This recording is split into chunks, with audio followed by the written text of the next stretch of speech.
Up in Canada, it's all, it's whatever. They don't give a shit up there. Up in the tundra, they don't care. As long as he doesn't get caught, it's fine. Exactly. And we're going to get sued by the WWE and Brock Lesnar. Bring it. They're going to, no. Here comes the pain. Just bring it. Yep. That's our new slogan. No. Here comes the lawsuits. Just bring it. There, I like it. Make it a shirt. Actually, you're right. We would get some notoriety from that, probably. I think so.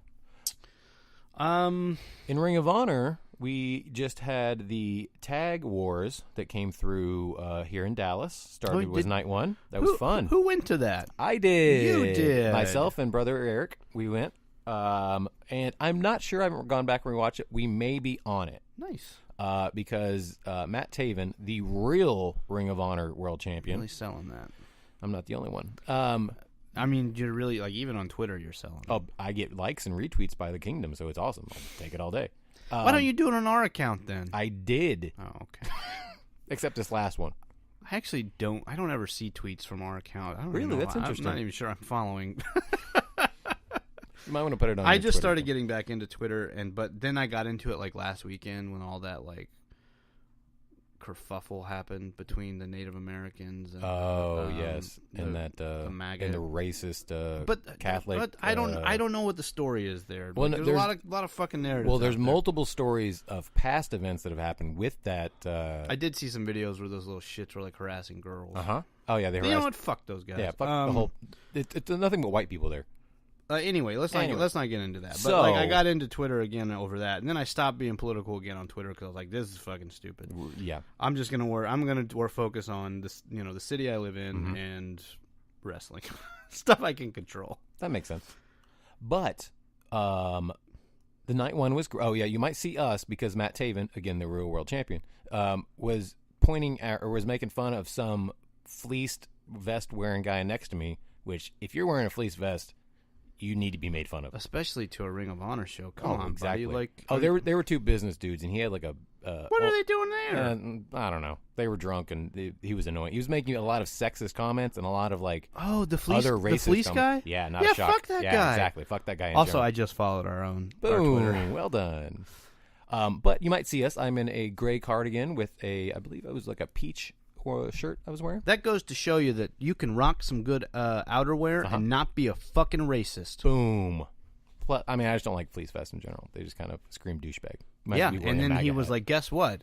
Guess what else I was? A racist, sexist piece of shit. Exactly. During the women's match, he was like, oh, forget the match. Come sit on my lap. I was like, dude, shut the fuck up. Yeah, I really wish I had gone. I would have told that dude off. I don't give a fuck about that. I remember when I turned around that one time at UTA and I was like, shut the fuck up. When they were like, I don't even remember what they were chanting during the women's match, but I wasn't having that shit. There was a fuck that guy chant because he was like, oh, pull your tampon out. To the guys, not the women. Pull your tampon out. And everyone was like, oh, you saw one fucking spot where that happened and now you think every lady's going to do it? Exactly.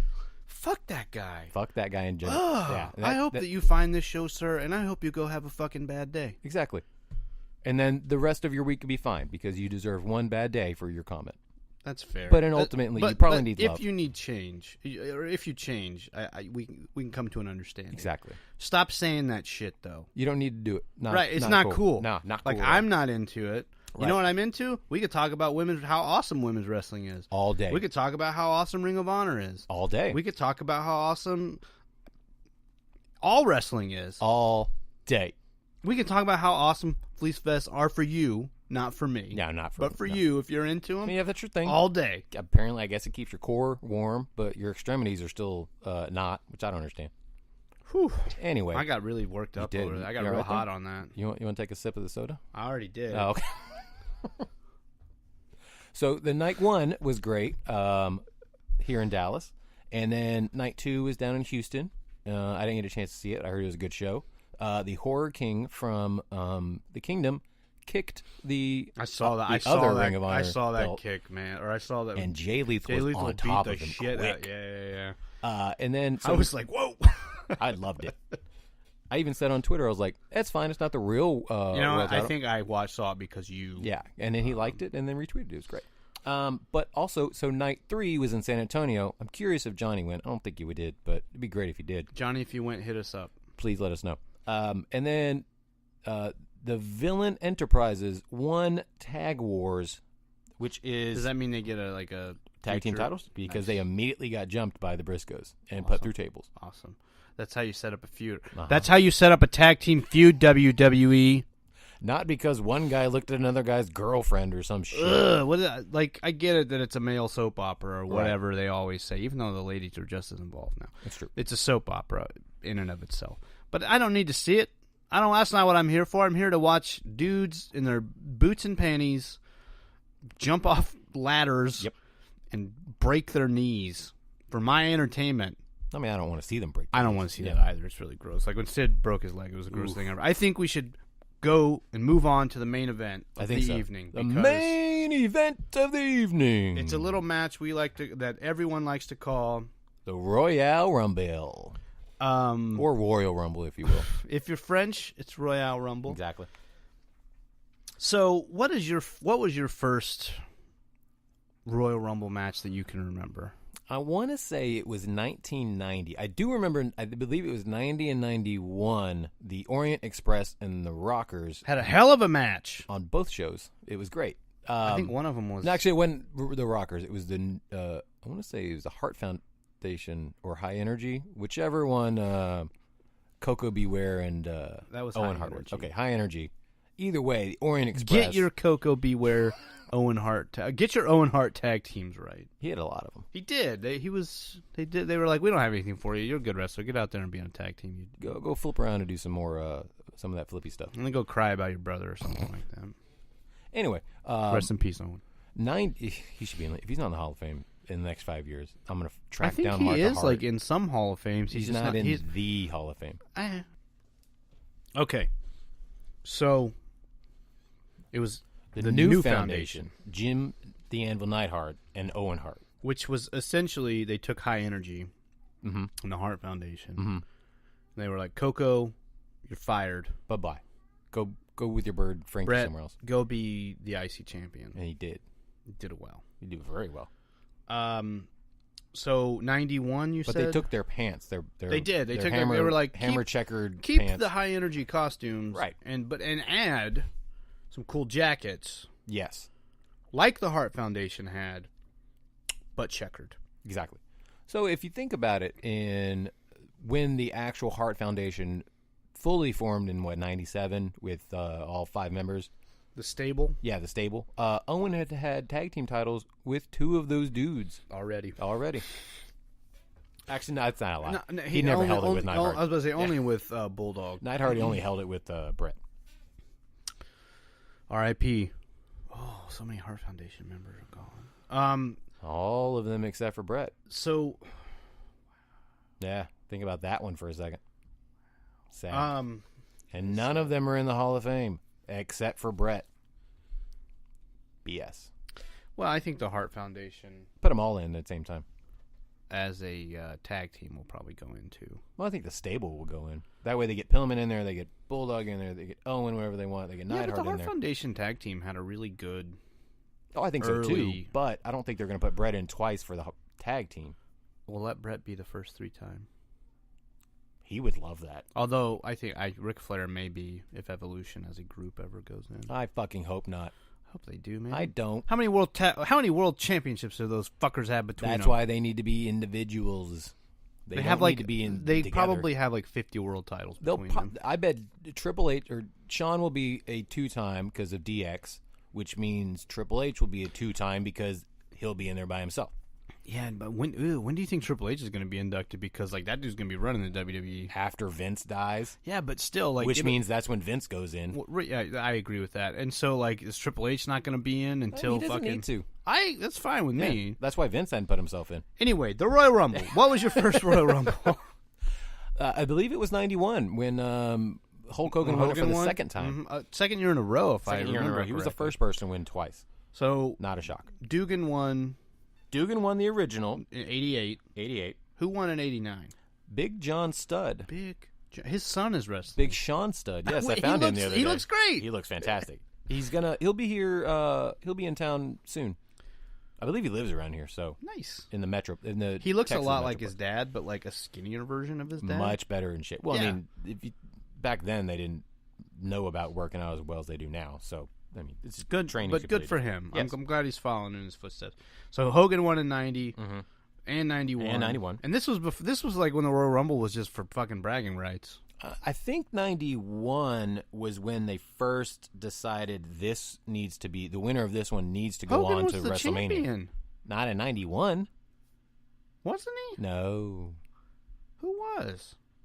Slaughter, which 91 was great because Okay. that's when Slaughter and Warrior had their match, and then boom, Macho King comes down, breaks the scepter over Warrior's head. That was the first Royal Rumble I watched too. Because, and you know what? I don't remember the Royal Rumble match. What I remember is that. Yeah, right that's there. that's all you need to know. Like when he hit the scepter over his head and it exploded, I was like, "Oh my god!" I was so pissed. And then Sergeant Slaughter won, and I was like, "This is the fucking worst night of my life."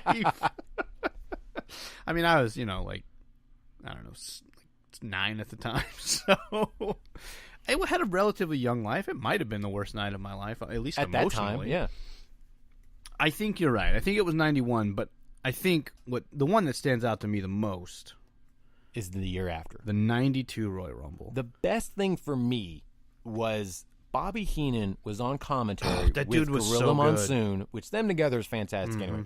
But you have to think about the fact that Bobby Heenan was the advisor. Right, brought Flair in, quote unquote, and the entire time he's like freaking out about the fuck out. He's losing his voice. And just even take a breather. Yeah. Take a breather.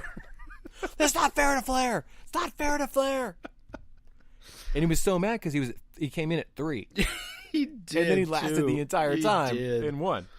Plus the ending where Hogan was a butthurt little baby. And then, of course. He grabbed Sid's hand, and then Rick easily flipped him over. Why did he get mad at Sid?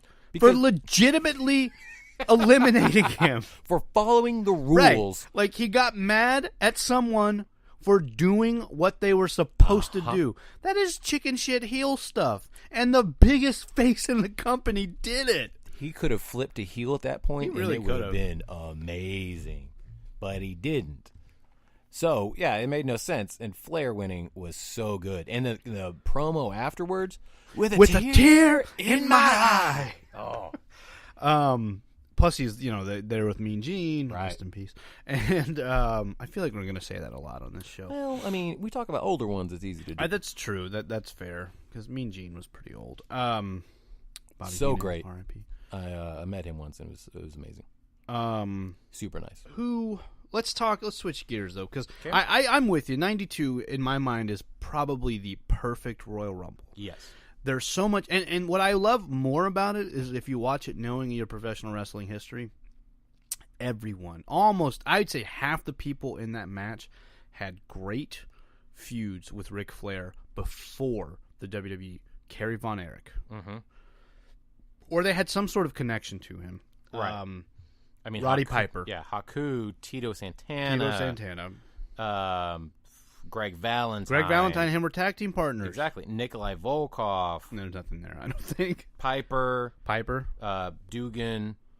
Him and Roberts never really had a feud, which I thought was just, if you really think about it. Oh, man, it would have been so good. Oh, it would have been amazing. Can you imagine the promos between Jake Roberts and Ric Flair? Oh, my goodness. Savage later had a great feud with him. I think that's what it was. It was like the 1992 Royal Rumble shows, like, essentially, like, because Shawn Michaels is in the 1992 Royal Rumble, and he had, obviously, Shawn Michaels ended Ric Flair's career in WWE. So you had that. Was Brett in the? I think Brett defended his title in the 92. Brett must have been injured. Because what a butt. Well, also they didn't defend the titles too much on those shows either. So Brett wasn't even. Yeah, he wasn't even on the card. 92, just so good. So many connections to all these people, or future connections. But switching gears, who is your favorite Royal Rumble winner? Oh man! Like, what for you was like the biggest pop? And if you say who I think you're gonna say, I will let it fucking slide. Just one time. Yes. Listen, I'm not going to lie. I love that Chris Benoit won, then went on to WrestleMania 20 and beat Triple H and Shawn Michaels in the same match. I wasn't even watching wrestling at that time, but when I heard about it, I was like, good for that guy. Right. Fuck him now, but good for that guy. And